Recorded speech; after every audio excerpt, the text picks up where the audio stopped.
Y yo quisiera en esta ocasión traer un mensaje que sinceramente, hermanos, debo decir varias cosas de él, inclusive antes de comenzar. En el estudio bíblico de Romanos, de la semana que recién finalizó, estuvimos en una especie de discusión, intercambio de impresiones sobre un tema que es recurrente. Mucha teoría, pero poca o ninguna práctica. Mucha teoría, pero poca o ninguna práctica. La realidad, mis queridos hermanos, es que hay un más que hablar en el tiempo en el que nosotros vivimos que reduce el cristianismo de una manera significativa. Y yo creo que muchos de los retos que nosotros nos enfrentamos en el evangelio del día de hoy tienen que ver con ese hacer, más bien que con ese decir o proclamar o sentir inclusive. Vivimos inclusive en un tiempo, en unos tiempos en los que la gente está sujeta a sus emociones de alguna manera. La gente está inclinada a lo que le hace sentir de una manera o de otra, pero nosotros no debemos en ninguna manera vivir así. Esa no es la manera a la que Dios nos llama, esa no es la manera a la que Dios nos convoca, esa no es la manera a la que Dios nos invita. El evangelio es mucho más que eso. Y el tema que yo quisiera, mis queridos hermanos, en esta ocasión compartir con ustedes, lleva precisamente esa dirección. Yo lo he titulado sencillamente 2 desafíos cardinales del evangelio. 2 desafíos cardinales del evangelio. Y en el título que compartí en las redes para presentar este tema, le puse 2 desafíos cardinales del evangelio verdadero. 2 desafíos cardinales del evangelio verdadero. Creo que muchas personas no entienden en el día de hoy lo que es el evangelio. Quiero decir, el verdadero evangelio. Aún cristianos el día de hoy no entienden lo que es el evangelio.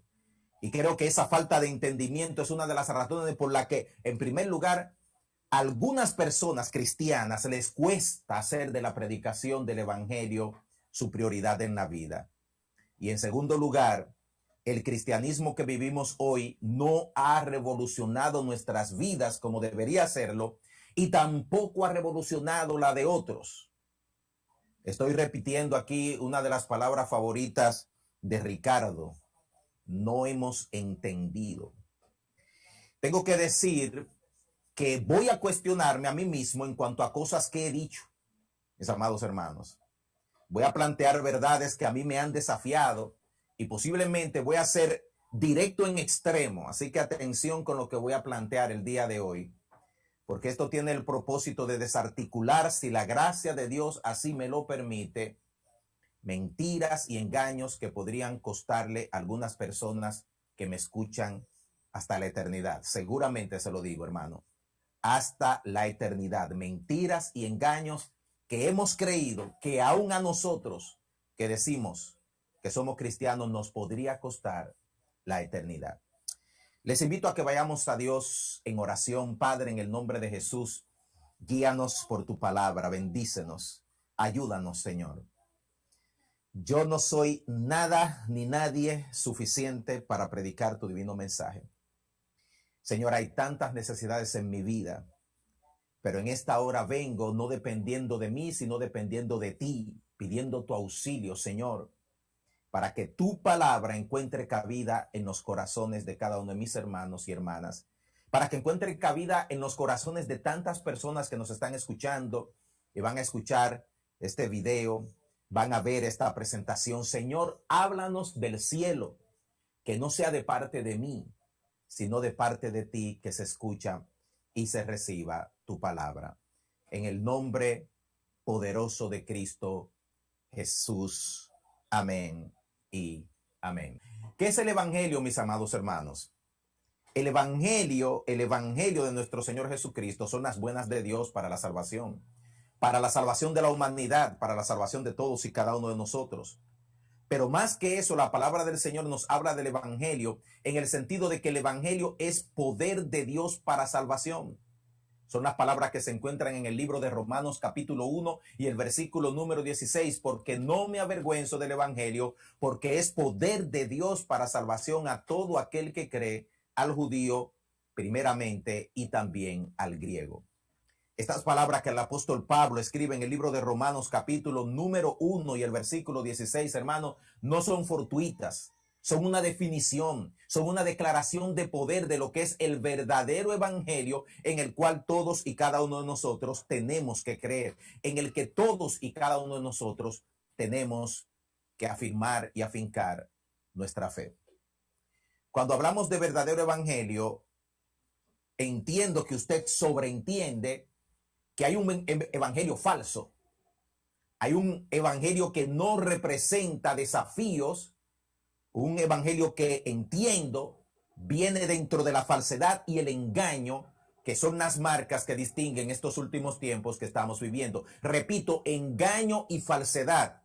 No es la mentira, mi amado hermano, lo que define el tiempo en que estamos viviendo, porque la mentira sugiere algo evidente, algo que usted de paso y de paro ya puede distinguirlo y decir, bueno, eso es mentira, yo no lo voy a creer. Pero lo que es engañoso se disfraza de verdad y es más destructivo, diría yo, que la misma mentira, y es más peligroso inclusive que la misma mentira. El Señor Jesucristo sugirió, hermano, en los evangelios la posibilidad de vivir en un engaño cuando él planteó las siguientes palabras en el libro de Mateo, en el libro de Lucas, capítulo 15 y el versículo 21. Él dijo, no todo el que me dice Señor, Señor, entrará en el reino de los cielos, sino el que hace la voluntad de mi Padre que está en los cielos. No todo el que me dice Señor, Señor, entrará en el reino de los cielos. No todo el que me dice Señor, Señor. Esta declaración está acompañada, si usted lee el capítulo 15, verso 21, 22 y hasta el 23, donde Jesús es interpelado por un grupo de personas que le dicen, Señor, en tu nombre, nosotros hicimos milagros, echamos fuera demonios, hicimos esto y aquello, cosas que particularmente entendían esas personas, certificaban su autenticidad delante de Dios. Sin embargo, el texto finaliza diciendo que Jesús le dice, jamás les conocí. Y estas dos declaraciones de Jesús ponen de relieve que la salvación y el evangelio de Cristo no es una declaración simple y sencillamente lo que nos convierte en herederos del reino de Dios y salvados por su gracia. Una cosa es decir yo conozco a Jesús o decir yo creo en Jesús, y otra cosa es decir Jesús me conoce a mí. Es muy diferente si yo voy al Palacio de la Presidencia en la República Dominicana y yo digo déjenme entrar porque yo conozco al presidente Abinader, y cuando yo entre el presidente Abinader dice quizá él me conoce pero yo no lo conozco a él. Es muy diferente decir yo conozco a Dios a que Dios diga yo te conozco y te identifico que tú eres real y efectivamente hijo mío. Creo que, hermanos, tenemos que desarticular algunas conjeturas que quizás están un poquito claras en nuestras mentes y en otras no. Pero esto es entendible. Escuche esto, hacer una oración, marcar aceptar a Cristo en algún punto de la historia, no es lo que determina efectiva y eficazmente que yo sea un verdadero creyente en Cristo Jesús. Repito, hacer una oración o marcar aceptar a Cristo en algún punto de mi historia no es lo que determina eficazmente que yo he tenido un encuentro con Jesús y que yo le conozco. Y que yo le conozco. La salvación en Cristo y el evangelio de Cristo de salvación no es, mis queridos hermanos, como una inyección de Sinovac para quitarnos o alertarnos el coronavirus o para evitar que se nos pegue o para reducir las condiciones y la tomamos en un punto de la historia y eso nos basta posiblemente por un tiempo, por el resto de nuestras vidas. No basta Cuando a nosotros nos es difícil, cuando no fluye en mí el hacer lo que agrada a Dios y le complace. Y eso es lo que dice el texto. No todo el que me dice Señor, Señor, entrará en el reino de los cielos, sino el que hace la voluntad de mi Padre que está en los cielos. Así que Jesús desarticula la idea de que proviene de una declaración sencilla y simple, como en el día de hoy se estiliza, que todo el mundo es cristiano. Todo el mundo. Usted sale a hacer una encuesta por su barrio y toca puertas y puertas y todo el mundo. Las figuras del arte son cristianas. Hasta los narcotraficantes son cristianos. Todo el mundo es cristiano. Pero cuando se trata del cristianismo, no solo basta con decir Señor, Señor. Hay que hacer la voluntad del Padre que está en los cielos.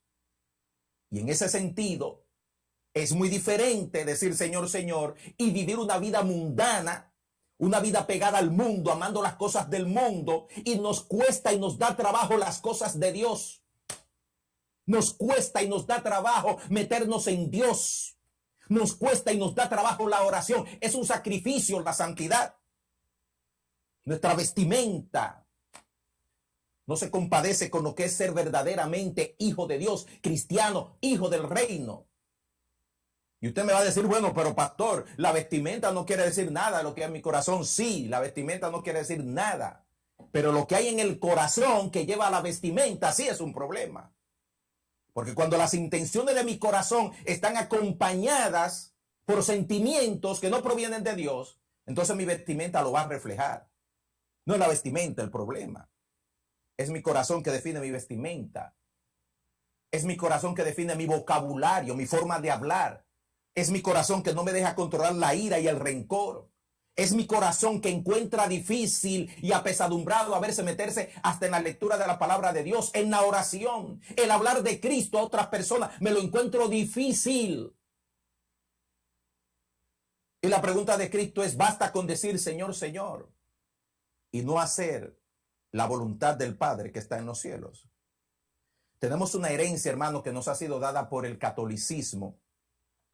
Y es una herencia en la que se nos ha enseñado y se nos ha dicho que con el bautismo, nacer en una familia cristiana y vivir en un país cristiano es suficiente para que usted agarre el reino de los cielos y entre por él. Pero si vamos a Cristo y le preguntamos, Él nos dirá, no, no todo el que me dice Señor, Señor, el que hace la voluntad de mi Padre que está en los cielos.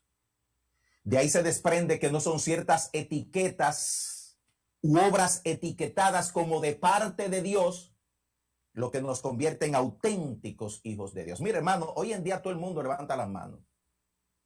Hoy en día la gente se sabe los coritos de la iglesia, a dar y más dar. Y esto no tiene nada de malo. Eso es muy bueno. Que todo el mundo se sepa los coritos de la iglesia y lo que es, sobre todo lo que enseñan doctrinas que están alineadas con la palabra de Dios. Maravilloso. Pero medirnos por lo que se hace o lo que otros hacen no quiere decir que nosotros seamos auténticos. Esas personas que se acercaron a Jesús dijeron, nosotros hacemos milagros. Si los discípulos hacen milagros y nosotros lo hacemos, entonces nosotros somos verdaderos, porque el hacer milagros es lo que da autenticidad. Como decir, si ellos cantan y van al cielo y yo canto también, entonces me voy al cielo con ellos, porque yo canto, porque yo recito, porque yo toco, porque me sé versículos de la Biblia, porque hago cosas que son las que culturalmente determinan que uno es cristiano o no. El catolicismo también nos enseñó por muchos años que las buenas obras son las que hacen que nosotros nos ganemos la gloria y la salvación. Así que la gente trata de hacer buenas obras en el sistema doctrinal católico para ganarse con ello el cielo. Y parece ser que en el evangelio del día de hoy hay lo mismo. Un hacer cosas que parece que son las que determinan nuestra autenticidad en Cristo. El evangelio no es eso. El evangelio no es sencillamente lo que se dice, y el evangelio no es sencillamente las cosas que se hacen que parecen que son cristianas. El evangelio tiene dos desafíos cardinales que lo distinguen de toda religión, de toda práctica, de toda creencia, inclusive de otros evangelios que hay en el día de hoy. El primer desafío del evangelio verdadero es el nuevo nacimiento. Usted tiene, para ser cristiano, para ir al cielo, para tener el acceso a la gloria de Dios, usted tiene que nacer de nuevo. En el famoso pasaje de Juan capítulo 3, en el versículo número 3, cuando Nicodemo fue a encontrarse con Jesús, Jesús se acercó a él con unas palabras desafiantes. Mire, hermano, estamos hablando de un señor que era un completo religioso. Si hay alguien que se sabía la Biblia, era Nicodemo. Si hay alguien que iba a la sinagoga, era Nicodemo. Si hay alguien que sabía de limosna, era Nicodemo. Si hay alguien que hacía diezmo, era Nicodemo. Si hay alguien que sabía toda la liturgia que tenía que ver con eso, era Nicodemo. Sin embargo, cuando Nicodemo se acerca a Jesús, Jesús le dice: de cierto te digo, el que no naciere de nuevo no puede ver el reino de Dios. El que no nace de nuevo no puede ver el reino de Dios. ¿Alguien me entiende aquí, Gosén? Dígame si es así. Dígale un chisme más fuerte, por favor. Amén. Amén. Si no naces de nuevo, no puedes ver el reino de Dios. El nuevo nacimiento es un milagro. El nuevo nacimiento nosotros no lo podemos producir por nosotros mismos. El nuevo nacimiento se produce porque el Espíritu Santo de Dios nos hace una nueva creación. ¿Cuándo y cómo sucede eso? Bueno, cuando se lo pedimos. Señor Jesucristo, Lucas 11:13 dijo: pues si ustedes, siendo malos, saben dar buenos regalos a sus hijos, ¿cuánto más su Padre Celestial dará el Espíritu Santo a los que le pidan?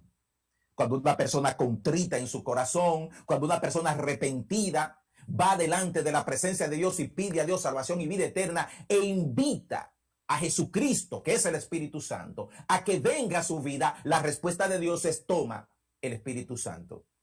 Te lo doy. Lucas capítulo 11, versículo 13. Jesús dice: no puedes ver el reino de Dios si no tienes el Espíritu Santo, si no tienes el nuevo nacimiento que viene de ese Espíritu.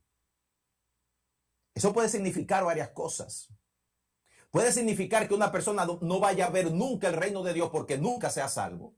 Pero puede también significar, escuche esto, mi amado hermano, que una persona no pueda percibir ni entender el reino de Dios.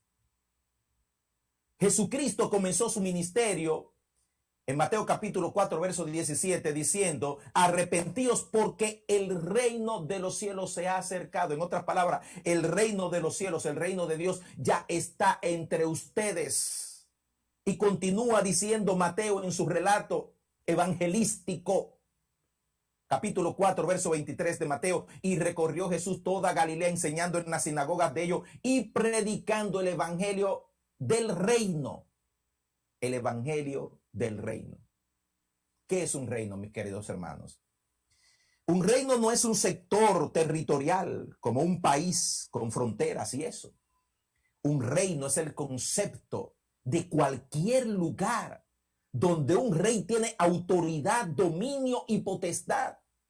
Así que cuando Jesús está predicando sobre este reino de los cielos que se ha acercado, sobre este reino de Dios que se ha acercado, Él está diciendo la autoridad, el dominio, el control de Dios para con todos aquellos que se llaman súbditos del reino. Ya está entre ustedes, ya está entre nosotros. Pero si usted no tiene el Espíritu de Dios, si usted no ha nacido de nuevo, usted no puede ver, usted no puede entender el reino de Dios. Dice Primera de Corintios capítulo 3, verso 20, pero el hombre natural no percibe, escuche, el hombre natural, o sea, la persona no regenerada, el hombre que no ha nacido de nuevo, no percibe las cosas que son del Espíritu de Dios, porque para él son locura y no las puede entender porque se han de discernir espiritualmente. Y por supuesto que Pablo está hablando en su contexto, en el tiempo de los corintios, los cristianos eran tildados como locos, como desfasados. En este día no, en este tiempo, hermano, el evangelio es popular, el evangelio es una cuestión ahora mismo que, como le digo, todo el mundo se llama evangélico. Pero en aquel tiempo llamarse cristiano evangélico era sinónimo de locura. La gente no entendía, pero también hoy en día la gente no entiende por el Espíritu Santo lo que significa ser evangélico, cristiano, convertido a Cristo. ¿Por qué tanta oración? ¿Por qué tanta iglesia? ¿Por qué tanta Biblia? ¿Por qué tanto ayuno? ¿Por qué tanta búsqueda? ¿Por qué tanto sacrificarte por las cosas? Porque no lo entienden las personas que no tienen el Espíritu de Dios, no pueden entender eso. ¿Y qué trae eso como consecuencia? Crear un evangelio falso que le facilite las cosas a la gente, especialmente a los cristianos. Y hoy en día, usted lo sabe y yo lo sé, el evangelio se ha convertido en una especie de espectáculo, donde la gente va a grandes, bueno, en aquel tiempo iban a grandes auditorios a presenciar un gran show, una gran presentación y a sentirse cristiano por 2 horas los domingos. Vivir fuera de Dios todo el resto de la semana y regresar el domingo para una buena presentación nueva que le diera todos los elementos de conectarse con Dios, sin compromiso, sin santidad, sin hablarle a nadie de Cristo y sin envolverse con pasión. Escuche la palabra, con pasión en las cosas de Dios. Un evangelismo y un evangelio fácil. Jesús le dijo a Nicodemo que no se puede entender ni ver el reino de Dios. Y hay gente en la iglesia que no entiende el reino de Dios, hermano. Hay gente que todavía está luchando con leer la Biblia. Y yo quiero decirte, no es mi trabajo el día de hoy en ser el pastor más popular de las iglesias bíblicas cristianas fuera de las iglesias bíblicas. Mi papel en este día es decirte la verdad, solo la verdad y nada más que la verdad. ¿Y cuál es la verdad? Que si tú en tu vida no amas la palabra de Dios, tienes que cuestionarte. Si tú eres cristiano o no, tienes que cuestionarte si tú has nacido de nuevo o no. Tienes que cuestionarte. Si tú no amas la oración, si tú no amas rendirte a Cristo, si tú no amas la presencia de Dios, si tú no amas la congregación de los salvos, si siempre tienes una excusa para las cosas, tienes que cuestionarte. Tienes que cuestionarte. Porque la persona espiritual ve el reino de Dios, lo descubre, lo entiende. Y dice, yo quiero estar ahí, sujeto a mi rey, sujeto a mi Dios, sujeto al que me salvó. No busque el facilismo y los escapes del evangelio falso de hoy en día y de siempre, porque siempre ha habido evangelio falso. Jesús va más lejos cuando dice, de cierto te digo, que el que no naciere de agua y del Espíritu no puede entrar. Aquí cambia la dirección del discurso. Primero no puede ver, pero aquí dice Jesús, no puede entrar. Ahora sí está claro que no es solamente no poder distinguir qué es lo del reino y qué no es del reino, sino no poder entrar en el reino de Dios. Nacer de agua significa nacer de una mujer, o sea, nacemos por agua, líquido amniótico, hay un rompimiento, el niño sale y ese es el nacimiento del agua. Pero hay una diferencia entre que Dios nos lleva a nosotros a nacer por su Santo Espíritu. Usted ha nacido por el Espíritu de Dios. Usted ha nacido de nuevo por el Espíritu de Dios. Es usted una nueva criatura en Cristo. Hay nuevos anhelos en su corazón, nuevas orientaciones en su vida. Hay un nuevo despertar en usted. Hay algo que le mueve y que le lleva a despreciar las cosas del mundo y amar las cosas de Dios, porque hay algo nuevo que se ha producido en su vida. ¿O todavía está usted con el anhelo, como la mujer de Lot, de mirar para atrás, donde estaban Sodoma y Gomorra quemándose? Porque hay cosas ahí que todavía nos interesan. ¿Cómo se entra al reino de los cielos? Señor Jesucristo dijo, y esto es revelador, hermano, esto es revelador.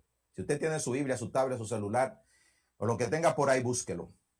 Esto es revelador. El Señor Jesucristo dijo, en el libro de San Juan, el libro de Mateo, capítulo 7, y el versículo número 13, entren por la puerta estrecha, porque ancha es la puerta y espacioso el camino que lleva a la perdición, y son muchos los que entran por ella. Pero estrecha es la puerta y qué angosto el camino que lleva a la vida, y son pocos los que la hallan. Saben, mis amados hermanos, que nosotros hacemos un énfasis casi siempre en la puerta. Siempre hablamos de la puerta, usted sabe, la puerta estrecha y que entremos y que la puerta es pequeña. Y por supuesto representamos a Cristo de esa manera. La salvación, el aceptar a Cristo, la decisión de rendirse a Él, siempre encuentra dificultades para el alma que no conoce a Dios, porque siempre hay una lucha, el viejo hombre, el diablo diciendo, échate para acá, deja eso para después, espérate muchachos, que eso no es así. Y esa lucha hace que esa puerta sea estrecha. Pero la palabra no solamente dice que la puerta es estrecha, dice también que el camino que lleva a la vida eterna es angosto, es estrechito, es difícil de caminar. Es interesante que esto que encontramos aquí en Mateo capítulo 7 es el sermón del monte, que termina en los últimos versículos del capítulo 7. Y el sermón del monte es el código del reino de Cristo, de aquellos súbditos del reino, cómo deben vivir, cómo deben entrar y cómo deben poseer y estar poseídos dentro de ese reino. Y Cristo dijo, para ustedes entrar tienen que tomar la puerta estrecha, pero también el camino angosto.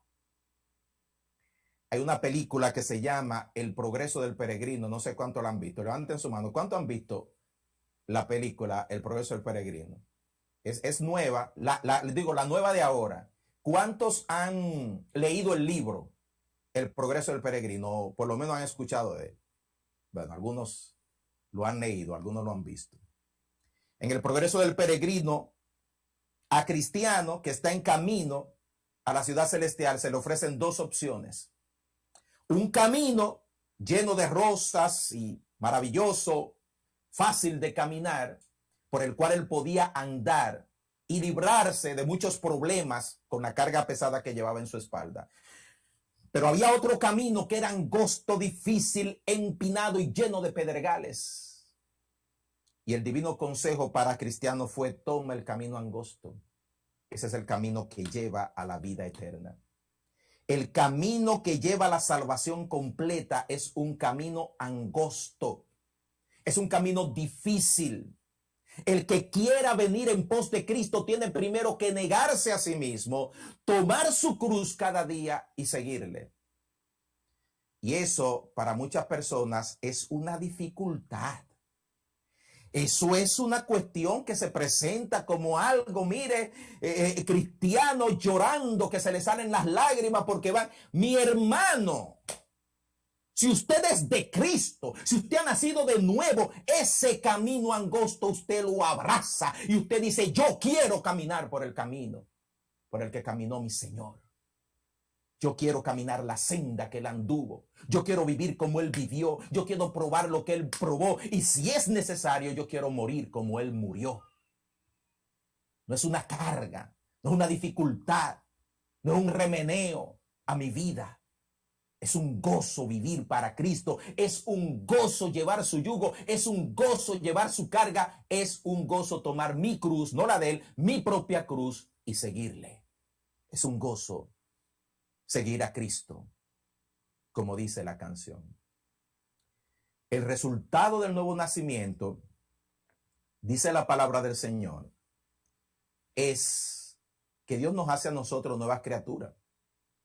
Eso está claro en todas las escrituras. Y yo creo que no se tendría que enfatizar mucho, sino sencillamente leer lo que nos dice el libro de 2 de Corintios capítulo 5, verso 17. De modo que si alguno está en Cristo, nueva criatura es. Las cosas viejas pasan. Hermano, esto es un activo. No dice las cosas viejas posiblemente van a pasar con ciertas dificultades en tu caminar. Dice las cosas viejas pasaron. Los pecados viejos pasaron. La mujer vieja se acabó, el hombre viejo se acabó. He aquí que todo es hecho nuevo en Cristo. Todas las cosas son hechas nuevas en el Señor y por el Señor. No solamente esto nos diferencia como cristianos evangélicos. Dejas la mundanalidad, deja las palabras profanas de tu boca, porque eso es parte de la vida vieja. Cristiano diciendo San Antonio. Cristiano vistiéndose, como dije hace un momentito, para provocar, impresionar. Dejas de mentir, dejas de engañar. ¿Por qué? Porque eso es parte de la vida vieja. Tus ojos no se deleitan en lo que le ofende a Dios. ¿O sí? Si mi vida vieja pasó y yo vivo una vida nueva, yo me voy a deleitar viendo en la televisión las cosas que ofenden el nombre bendito de aquel que me salvó, y me voy a deleitar en ella, y ponme otra película y quiero ver otra de aquella serie, porque no me voy a deleitar en eso. No me voy a deleitar porque tengo una vida nueva. Tus oídos desprecian escuchar lo que Dios desprecia. Como José, huyes de la fornicación y del adulterio. No te engañas a ti mismo con la mentira de que, bueno, voy a pecar, pero yo le voy a pedir a Dios para que Dios me perdone, porque escúchame bien, hijo de Dios. Si pecas voluntariamente, no hay más sacrificio por el pecado, dice el libro de Hebreos. Lo que queda sencillamente es una expectación de juicio. Pecar a pota, como dicen por ahí, es buscarse todo el juicio de Dios sobre tu vida. Todo el juicio.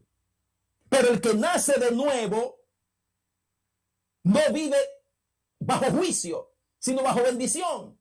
Y alguien me dirá, pero pastor, es que Dios es amor. Sí, Dios es tanto amor que Dios detesta y aborrece todo lo que te destruye.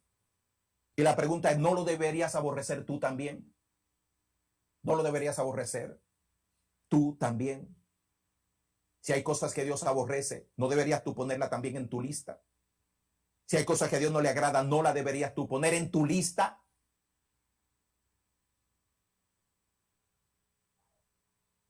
Las cosas viejas pasaron, todas son hechas nuevas.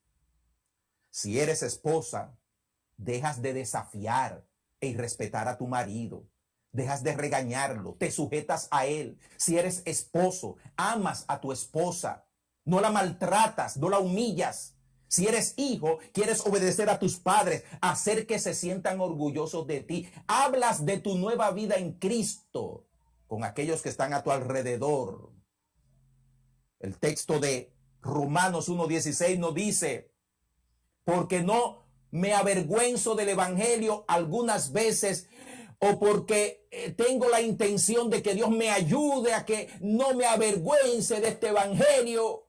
Dice, no me avergüenzo del evangelio. No me avergüenzo del evangelio. Porque es poder de Dios que me salvó. Porque es poder de Dios que me transformó. Porque es poder de Dios que cambió mi vida. Hay personas que vienen a mí para decirme que quieren ir a otras naciones a predicar el evangelio. Pero tu esposa no cree que tú eres cristiano. Tu mujer no cree que tú eres cristiano y tú quieres ir a las naciones a convencer a otros de tu cristianismo. No le has hablado de Cristo ni a tus vecinos. Si voy a tu trabajo y pregunto, ¿usted sabe que fulano es cristiano? Dirían, ¿quién? Él es cristiano. Ah, sí, bueno, sí, él como que parece, sí, pero él nunca le ha dicho a nadie que él es cristiano. Nunca le ha dicho a nadie que él es cristiano. Nunca le ha hablado aquí a alguien de Cristo. Hay un lugar que se llama infierno, a donde irán todos tus compañeros de trabajo, tus vecinos, tus familiares. Y en las células evangelísticas no has formado ninguna. No has agarrado ese celular para invitar a alguien. No has dado un mensaje diciéndole a la gente que hay oportunidad en Cristo. Porque parte del programa de la religión, del tiempo en que nosotros vivimos, nos dice, de alguna manera nos dice, que hacer iglesia nos lleva a cumplir, y si cumplimos, todo bien. Todo bien. No, no todo está bien. No todo está bien. Charles Spurgeon, predicador del siglo antepasado, tuvo un tiempo en que defendió lo que era la regeneración por la fe y por Cristo y por el nuevo nacimiento, en contraposición con el bautismo. La iglesia anglicana enseñaba en Inglaterra, y todavía enseña el día de hoy, que la salvación viene por el bautismo, al igual y como los católicos lo enseñan. Y el pastor de los pastores, como se le llama, Charles Spurgeon, escribió estas palabras que quisiera leerte, mi querido hermano. La escribió hace 2 siglos atrás, pero resuenan como si fuera el día de hoy. Si tu enseñanza, estoy citando, es que la regeneración se da con el bautismo, yo digo que parece la enseñanza de una iglesia que no es auténtica, que astutamente ha inventado una salvación mecánica para engañar a mentes ignorantes, sensuales y rastreras, en vez de ser la enseñanza del más profundamente espiritual de todos los maestros, que censuró a los escribas y fariseos por considerar los ritos externos como una muestra de hipocresía, más que de darle importancia a la gracia interior. Pero me parece, sigo citando, que un argumento que tiene mayor fuerza es que el dogma no se apoya en los hechos. ¿Acaso todas las personas que son bautizadas son hijos de Dios? ¿Tengo razón si digo que miles de los que han sido bautizados en su infancia se encuentran ahora en las cárceles? ¿Creen ustedes que estos hombres, muchos de los cuales han vivido en el saqueo, en el crimen, en el robo, en la falsificación, son regenerados? Si así fuera, que el Señor nos libre de tal regeneración. ¿Acaso son estos villanos miembros de Cristo? Si es así, Cristo ha cambiado tristemente desde el día en que era santo, inocente, sin mancha y separado de los pecados. Y lo que tenemos hoy en día es otra cosa y no lo que Cristo practicó, lo que Cristo enseñó y lo que Cristo vivió. Aquí tenemos a un hermano regenerado que, habiendo contaminado al pueblo con una constante impureza y una borrachera bestial, murió sin ninguna señal de arrepentimiento. Y sin embargo, el profeso ministro de Dios le concede ritos funerales que son negados a los inocentes que no han sido bautizados y deposita al réprobo en la tierra en segura y cierta esperanza de la resurrección para la vida eterna. Fin de la cita del pastor Spurgeon. El evangelio falso ofrece falsa seguridad. ¿Cuál es la falsa seguridad? Tú eres salvo, no te preocupes por nada, tranquilo, quieto. El evangelio falso nos habla de vida cristiana mundana y vida cristiana en victoria.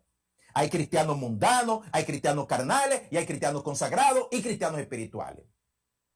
La Biblia dice que si practicas el pecado eres del diablo, porque el diablo vive en el pecado. Si Cristo te ha cambiado, pero no hay cambios en tu vida, cambios en tu vida nueva, hay una gran posibilidad, escúchame bien, de que no hayas nacido de nuevo. Y no es mi tarea, como dije hace un momentito, convencer a alguien de que sí han nacido. Hay veces que las personas vienen a uno con, usted sabe, la tristeza de que están viviendo en pecado y en situaciones desagradables delante de Dios, y yo me voy a corregir. Yo he sido de los que he convencido a algunos de que sí, tú eres cristiano, porque mira que tú hiciste. La Biblia no dice que convenzamos a nadie de que es cristiano. La Biblia dice, si estás en la fe, examínate a ti mismo. Pruébate a ti mismo. Si estás en la fe, el Espíritu Santo que vive en ti da testimonio a tu espíritu de que tú eres hijo de Dios. Y conjuntamente con eso, tu vida nueva y tus deseos nuevos y tus aspiraciones nuevas van a confirmar de que tú eres hijo de Dios. No es la confirmación de un pastor, de un ministro, de un líder de jóvenes. No es la confirmación de un libro que se ha leído. No es la confirmación de mi mente. Es la confirmación que viene del Espíritu Santo de Dios que vive en ti. Y la vida nueva que estás experimentando, que se manifiesta en acciones nuevas y en cosas nuevas. La segunda marca cardinal del verdadero evangelio es una predicación en el arrepentimiento. Jesús comenzó predicando arrepentimiento. Mateo capítulo 4, 17, que fue un texto que mostramos hace un momentito. El Señor Jesucristo dice la palabra del Señor. Desde entonces Jesús comenzó a predicar y a decir: arrepentíos, arrepiéntanse, porque el reino de los cielos se ha acercado. Arrepiéntanse, porque el reino de los cielos se ha acercado. Arrepentimiento significa cambio, cambio de dirección, cambio de vida, cambio de actitudes, cambio de vocabulario, cambio de cosas que yo veía antes, pero ya no las voy a ver más. Cambio de actitudes hacia Dios, cambio de actitudes hacia su palabra, cambio de actitudes hacia la oración, cambio de actitudes en mis formas de modelarme. ante Dios primero, ante mis hermanos y ante el mundo. Cambio, cambio, arrepentimiento significa cambio, cambio. El evangelio falso de hoy en día dirá, no, no, no es cambio. Es sencillamente que tú cumplas con ciertas cosas y que sigas igual. De ahí que muchos artistas de la farándula que se convierten, usted lo oye hasta en sus conciertos donde se bebe romo y cerveza, diciendo gloria a Dios, aleluya, en medio de la francachela, en medio de lo que ofende a Dios, en medio de lo que tira por el piso el nombre del Señor Jesucristo, hay un gloria a Dios y un aleluya. Porque el arrepentimiento no es cambio de ciertas cosas. El arrepentimiento es asumir, como decía el Señor, asumir un vocabulario y hacer ciertas cosas que parecen que nos identifican. Pero el cambio se tiene que verificar si hay arrepentimiento. Si hay arrepentimiento, el cambio se tiene que verificar. La prostituta deja la prostitución. ¿Cómo va a ser que usted se arrepintió a Cristo y usted sigue prostituyéndose? Y soy arrepentida. ¿Y cómo va a ser que usted está en el alcohol y sigue bebiendo? Y usted está arrepentido. Y usted sigue fornicando y adulterando y acostándose a escondida con mujeres y con hombres. Y usted es arrepentido. ¿Cómo va a ser que no hay cambio si decimos que hay arrepentimiento? ¿Cómo va a ser? No es posible. Jesús en una ocasión se le acercaron sus discípulos porque la gente de antes tenía las mismas presunciones que la gente de ahora. Cosas malas le pasan a la gente mala y cosas buenas le pasan a la gente buena. Y en aquel tiempo, esa era la presunción. En aquel tiempo, dice el libro de Lucas capítulo 13. En aquella misma ocasión, algunos estaban allí contándole de cierto Galileo cuya sangre Pilato había mezclado con la sangre de sus sacrificios. Parece que Pilato había tomado a algunas personas y las había matado y tomó como una manera de humillar al pueblo judío y posiblemente a estas personas, tomó la sangre de esos que habían sido matados y la ligó con los sacrificios y las ofrendas que se ofrecían a Dios. Y los judíos vieron eso como algo horrible, horrendo. Una muerte como esa solamente le puede acontecer a gente muy mala. Y escuche lo que dijo Jesús. Piensan que estos galileos, estoy en el versículo número 2, lo que me están siguiendo en su Biblia. Capítulo 13, verso 2 del libro de Lucas. ¿Piensan que estos galileos, porque padecieron esta cosa, habrán sido más pecadores que todos los galileos? Les digo no. Más bien, si ustedes no se arrepienten, ustedes mismos, mis discípulos, los que han estado conmigo todo este tiempo, los que comen conmigo, los que duermen conmigo, los que han escuchado mi palabra, los que han visto mis milagros, si ustedes no se arrepienten, todos perecerán igualmente. O aquellos 18 sobre los cuales cayó la torre de Siloé y los mató, ¿piensa que ellos habrán sido más culpables que todos los hombres que viven en Jerusalén? Les digo que no, más bien, si ustedes no se arrepienten, todos perecerán de la misma manera. En el argot del tiempo de hoy, entendemos que la gente muy mala en los términos, usted sabe, del mundo, de nosotros, son las que tienen que arrepentirse y pedir, mire, esa cuestión que hizo ese hombre o que hizo esa mujer, esa mujer tiene que pedirle mucho perdón a Dios. Pero si usted es decente, si usted más o menos, usted sabe, una persona cuidadosa, con su porte y con las cosas que dice y hace, usted no necesita entonces tanto arrepentimiento. Para Dios no hay acepción de personas. Todos estamos en la misma lista de gente que si Dios agarra nuestros pecados, óigame bien, si Dios agarra sus pecados y el mío y los míos y los exhibe y pone a que todo el mundo vea, ¿por qué Dios me dice a mí, tú también te tienes que arrepentir? Entonces entenderíamos que eso se trata de seriedad, de decencia, que se trata de que todos hemos pecado en contra de Dios. Y que por eso Cristo tuvo que morir no por algunos, sino por todos. Y que la muerte de Cristo no fue por unos más que hicieron muy mal y por otros menos que hicieron un poquito mejor, sino que todos, en la misma medida, los que estaban alrededor de él y los que estaban lejos, Jesús dijo, todos tienen que arrepentirse. Los discípulos continuaron con este mensaje evangélico. En el libro de Hechos, capítulo 3, verso 19, dice: por tanto, arrepiéntanse y conviértanse para que sean borrados sus pecados, de modo que de la presencia del Señor vengan tiempos de refrigerio. Hechos, capítulo 3, verso 19. Hechos 3, 19. Uno de los milagros más grandes que encontramos en la Biblia fue la conversión del apóstol Pablo, quien fuera Saulo de Tarso. Este hombre, mis queridos hermanos, perseguía a los cristianos. Este hombre los entregaba a la muerte, presenciaba cuando eran ejecutados, se deleitaba en ver el martirio de los creyentes, y no hay explicación para que este hombre le diera la vuelta a la página y en vez de ser perseguidor se convirtiera en perseguido. En vez de ser acusador se convirtiera en acusado. En vez de convertirse en martirizador se convirtiera en mártir. Solamente hay una explicación: que este hombre se arrepintió y se convirtió a Cristo. La vida de Pablo fue cambiada de tal manera que el Pablo anterior se acabó y comenzó un Pablo nuevo, que estuvo dispuesto no solo a vivir por Cristo, sino también a morir por él. A morir por él. En el evangelio de las tantas dificultades que los cristianos del día de hoy encuentran para servirle a Dios, deberíamos mirar a Pablo, deberíamos mirar a los discípulos, deberíamos mirar a la gente, mi hermano, que ahora mismo está en los países musulmanes dando la vida por Cristo literalmente, para ver qué tan difícil es dejar la televisión para agarrar el WhatsApp y llamar, invitar a personas para que vengan a una reunión y presentarles a Cristo. Para ver si es tan difícil y cuánto cuesta, Dios mío, retirarme 3 horas a orar esta noche.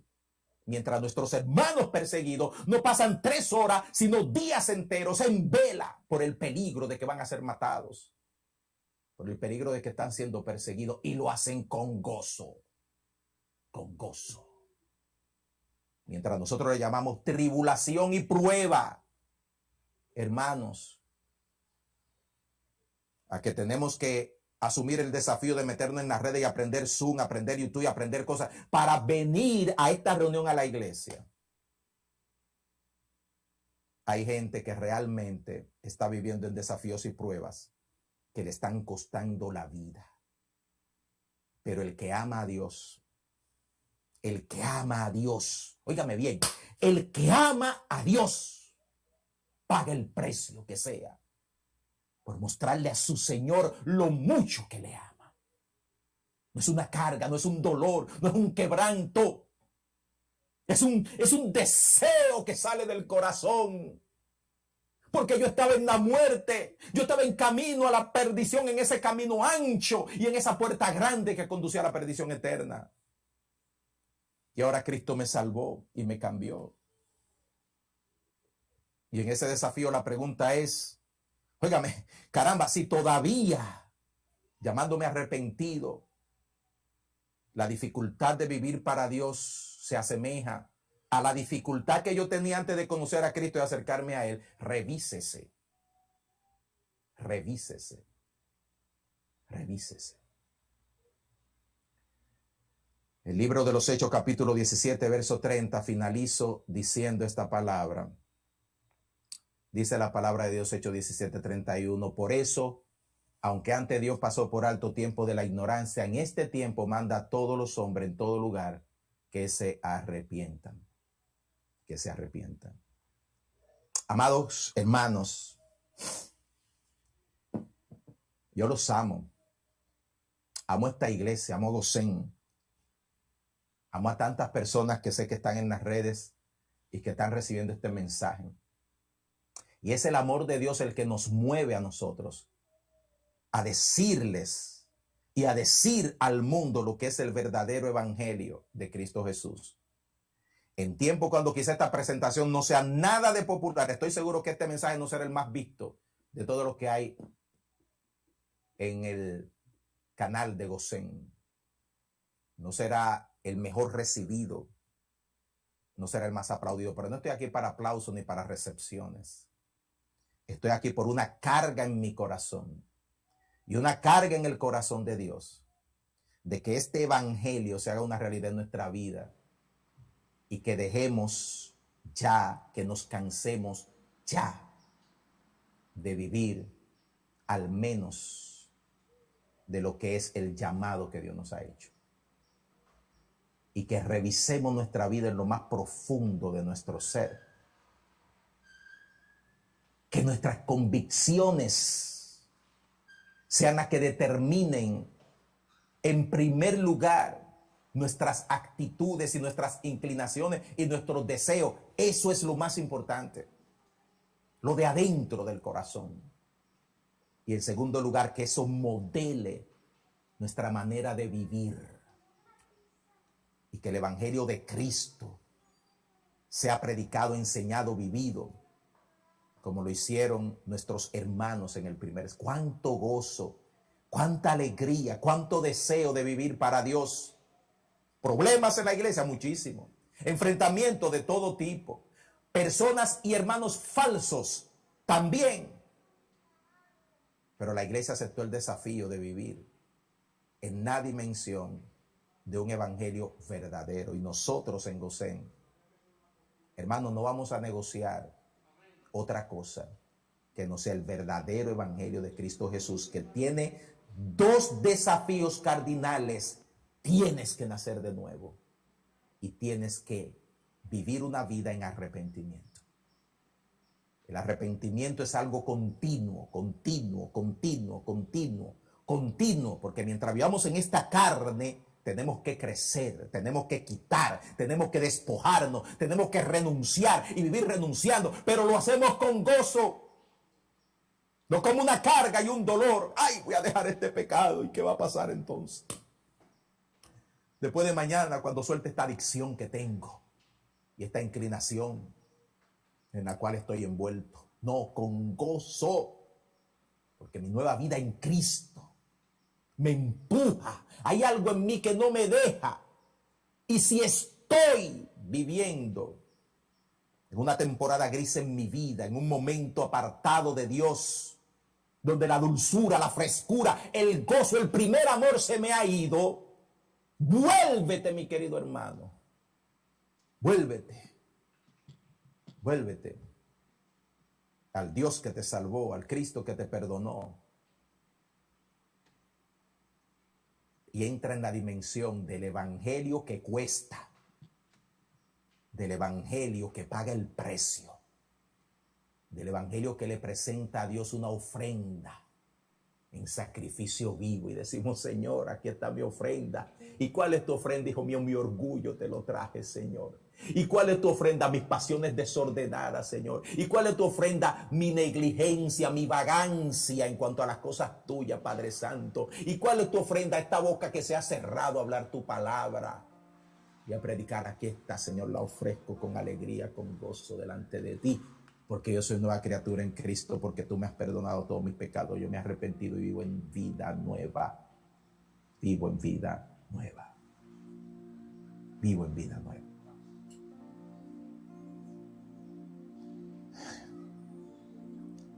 Quisiera seguir diciendo tantas cosas, hermano, pero el Espíritu también me motiva a que lo deje aquí. Mi hermano Genaro, si se puede ir acercando. Mientras cerramos nuestros ojos y oramos a Dios y le decimos: Señor, examíname, oh Dios, y ve si en Alberto Valle hay camino de perversidad, Señor, y guíame en el camino eterno. Llévame, Padre Santo, a hacer compromisos serios contigo, con tu palabra, con las cosas tuyas. Ya basta, Señor. Ya basta de estar en esta pelea luchando por conquistar. Es tiempo ya de conquistar. De conquistar. Y la conquista se produce por la rendición. Ay, Señor, gracias, Señor. Cuando soltamos, cuando rendimos, cuando lo damos todo, no solo una parte, sino todo. Gracias, Señor. Así que aquí está mi vida. Aquí está mi corazón. Aquí está mi corazón. Gracias, Señor. Yo no sé qué tú estás ministrando al corazón de mis hermanos y las personas en las redes que están viendo este mensaje. Ay, Señor, gracias. Pero lo que sea, Padre Santo, oh Padre, que no sea solamente, oh qué buen mensaje, oh qué buen tiempo tuvimos, y Gracias, todo se Señor. queda en la emoción, pero no en el Gracias, cambio. Señor. Gracias, Señor. Llévanos, Padre, más Sí, allá Señor. de la emoción Ay, Señor. y del Gracias. sentir, a hacer y a vivir auténticamente Sí, Señor. Gracias. a la altura de lo que tú nos has llamado a hacer. Llévanos, Padre. Amén, amén. Llévanos, Señor. Amén. En el nombre poderoso de Cristo Jesús. Amén. Amén y amén.